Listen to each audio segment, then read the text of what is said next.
রোজ রোজ তেল মশলা না খেয়ে এইভাবে হালকা পাতলা টিফিন রেসিপি তৈরি করে দেখতে পারেন। হেলদি ও স্বাস্থ্যকরভাবে একেবারে তেল ছাড়া দুর্দান্ত রেসিপি। নমস্কার বন্ধুরা, অমৃতাদি কুকিং চ্যানেলে সবাইকে স্বাগত জানিয়ে আবারও হাজির হয়েছি। তো যে সকল বন্ধুরা ইউটিউব চ্যানেল থেকে দেখছেন তারা প্লিজ চ্যানেলটাকে সাবস্ক্রাইব করে আমার পাশে থাকবেন, আর যারা ফেসবুক থেকে দেখছেন তারা পেজটাকে ফলো করে রাখবেন, লাইক দিয়ে ভিডিওটি দেখবেন। তো আজকে আমি খুব কম সময়ে একটি টিফিন রেসিপি তৈরি করে দেখাবো।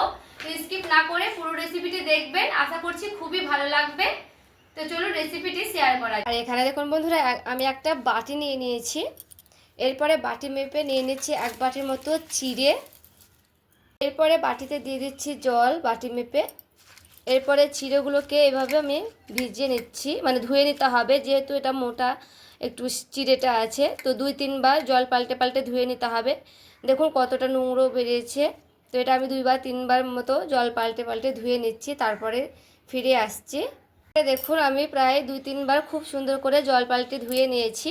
আর দেখুন পরিষ্কার করে নিয়ে চলে এসেছি চিড়াগুলোকে। মিনিটের মতো একটু ঢাকা দিয়ে রেখে দিচ্ছি, কারণ চিড়েটা হালকা ভেজে যাবে তার জন্য। পরে 5 মিনিট পর ফিরে এলাম। আর দেখুন চিড়েগুলো 5 মিনিট থাকার ফলে একেবারে কিন্তু নরম হয়ে গেছে, দেখে বুঝতেই পারছেন। একটু রেখে দিতে হবে, তাহলে কিন্তু নরম হয়ে যাবে। এরপরে ওই বাটি মেপে একেবারে হাফ বাটি দিয়ে দিচ্ছি সুজি। তো আমি চিড়ের ওপরেই দিয়ে দিলাম সুজিটা। আর দেখুন সুজিটাও কিন্তু ওই জলে মানে দেখুন নরম হয়ে যাবে, জলে টেনে নিচ্ছে জলগুলো সুজিতে। এরপরে এখানে আমি একটা মিক্সিং বোল নিয়ে নিয়েছি। এরপরে সেই মিক্সিং বোলে আমি দিয়ে দিচ্ছি চিড়ে আর সেই সুজিগুলোকে। আর দেখুন আমার জল লাগবে না, যেহেতু আমার চিড়েতে জল ছিল, আর সুজিটা একেবারে কিন্তু খুব সুন্দর করে মানে সেট হয়ে গেছে, ভিজে গেছে। তো এটাকে আমি খুব ভালো মতো করে একেবারে মিহি পেস্ট করে নিচ্ছি। এরপরে দেখুন খুব ভালো মতো করে একটা মিহি পেস্ট করে নিয়ে চলে এলাম। এরপরে আমি ওই বাটিতেই ঢেলে নেব এইভাবে। হাত দিয়ে কাচছে নিচ্ছে। আর দেখুন এইভাবে একটু শক্ত শক্ত করে নিতে হবে, মানে খুব একটা মানে ঢেলঢেলা করে নিয়ে। এরপর দেখুন ওই মিক্সি বাটিটা বুলিয়ে অল্প করে জল নিয়ে নিয়েছি। এরপর আমি দিয়ে দিচ্ছি এইভাবে।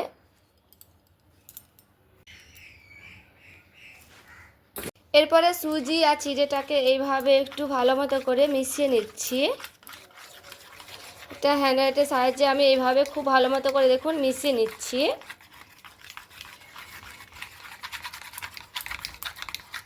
এরপরে ওই বাটি মেপে নিয়ে নিচ্ছি আটা।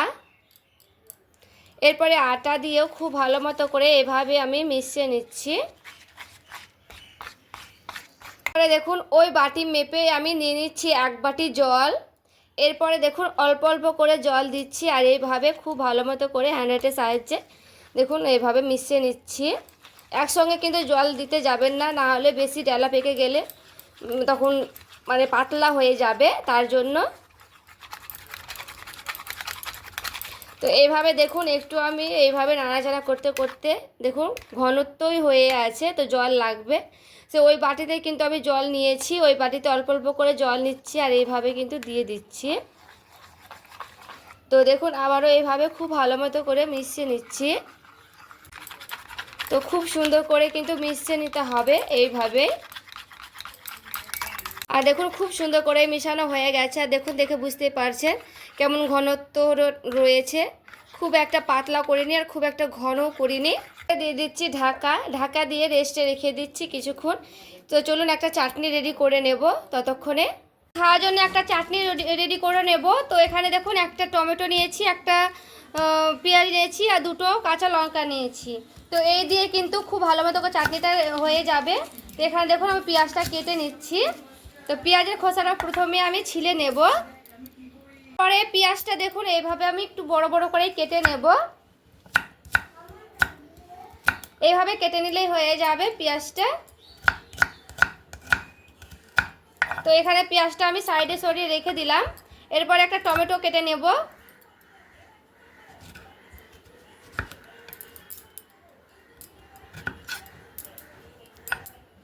তো দেখুন এখানে আমি টমেটোটা কেটে নিচ্ছি।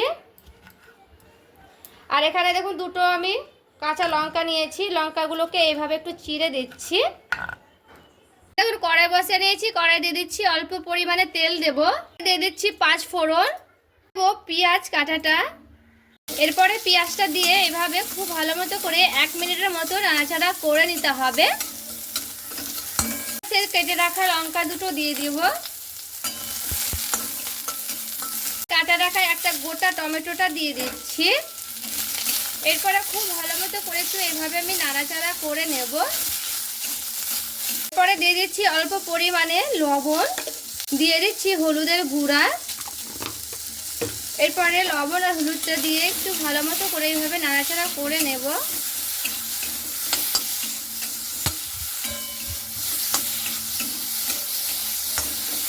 একটু ঢাকা দিয়ে দিচ্ছি, ঢাকা দিয়ে 1 মিনিটের মতো একটু ভালো মতো করে সেদ্ধ করে নেব। এরপরে 1 মিনিট পর ফিরে এলাম, আর এখানে দেখুন খুব ভালো মতো করে টমেটোটা এভাবে কিন্তু আমি একটু এইভাবে খুন্তি দিয়ে ভেঙে ভেঙে দিচ্ছি, যেন নরম হয়ে যায় কিনা একটু দেখলাম। তো এখানে কিন্তু খুব সুন্দর করে নরম হয়ে গেছে। এরপরে এগুলোকে আমি ঠান্ডা করে নিচ্ছি, তারপরে দেখাচ্ছি। দেখুন এখানে নিয়ে চলে এলাম আর ঠান্ডা করে নিয়েছি। তো এরপর আমি একটা বাটি মিক্সি বাটিতে ঢেলে নিলাম সবগুলো। এইভাবে শুকনো অবস্থায় খুব সুন্দর করে একটা মিহি পেস্ট করে নেব। এটা খুবই সুন্দর একটা মিহি পেস্ট করে নিয়েছি। এরপর আমি একটা বাটিতে ঢেলে নেব। আর এই যে দেখুন বাটিতে আমি ঢেলে নিলাম, দেখুন ঢাকনাটা আমি উঠিয়ে নিলাম। আর এখানে দেখুন, দেখে বুঝতে পারছেন কেমন ঘনত্ব হয়েছে। এটা কিন্তু খুবই ঘন হয়ে আছে। তো ওই বাটি মেপে যে আমি জলটা রেখেছিলাম, 1 বাটি কিন্তু জলটা লাগবেই আমার।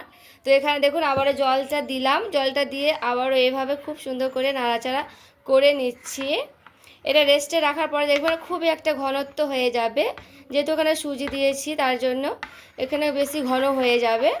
তো দেখুন এইভাবে আমি হাতে দিয়ে খুব সুন্দর করে একটু নাড়াচাড়া করে নিলাম। এবারে দিয়ে দিচ্ছি স্বাদ মতো লবণ। লবণটা আমি স্বাদ মতো দিচ্ছি, পরিমাণ মতো যেমন লাগবে। লবণটা দিয়ে একটু এভাবে সুন্দর করে মিশিয়ে নিচ্ছি। দেখুন 1 চামচের মতো দিয়ে দিচ্ছি বেকিং পাউডার। এরপরে বেকিং পাউডারটা খুব ভালো মতো করে এইভাবে মিশিয়ে নিতে হবে। তো দেখুন খুব সুন্দর করে আমি এইভাবে মাখিয়ে নিচ্ছি।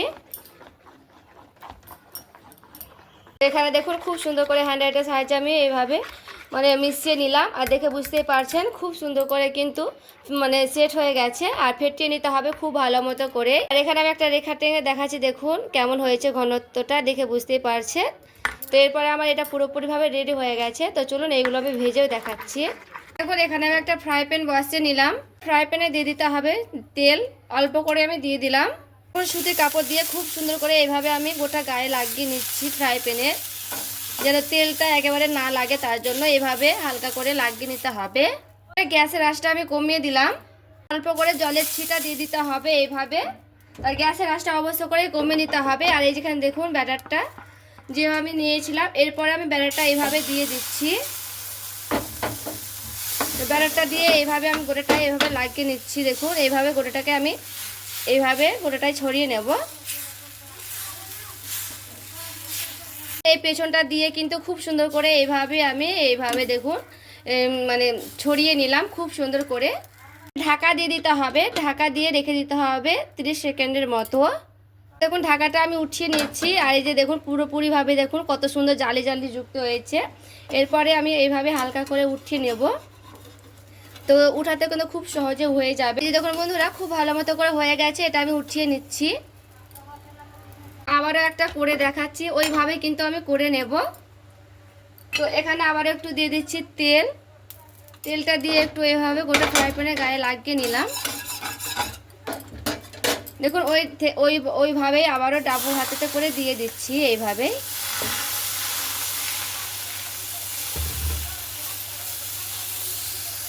দেখুন আবারও কিন্তু একটা করে নিয়েছি। এরপরে এটাও কিন্তু আমি খুব সুন্দর করে উঠিয়ে নিচ্ছি।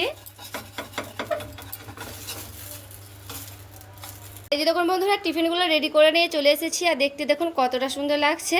এইভাবে একবার হলো ট্রাই করে দেখবেন, খেতে কিন্তু দারুণ লাগে। আর দেখুন কতটা নরম সফট, এইভাবে কি সুন্দর একেবারে কিন্তু ভাজ করছি, ভাজ হয়ে যাচ্ছে। খেতেও কিন্তু দারুণ লাগে এই টিফিন রেসিপিগুলো। এইভাবে একবার হলো ট্রাই করে দেখবেন, দুর্দান্ত লাগে। আর চাটনির সঙ্গে তো অসাধারণ লাগবে এইভাবে রান্না করলে। তো তো বন্ধুরা, আজকের আমার এই টিফিন রেসিপিটি কেমন লেগেছে অবশ্যই কমেন্ট করে জানাতে ভুলবেন না। আর ভালো লেগে থাকলে প্লিজ লাইক করবেন, চ্যানেলটাকে সাবস্ক্রাইব করে আমার পাশেই থাকবেন। তো দেখা হচ্ছে আরও একটি রেসিপির সঙ্গে। সবাই ভালো থাকবেন, সুস্থ থাকবেন।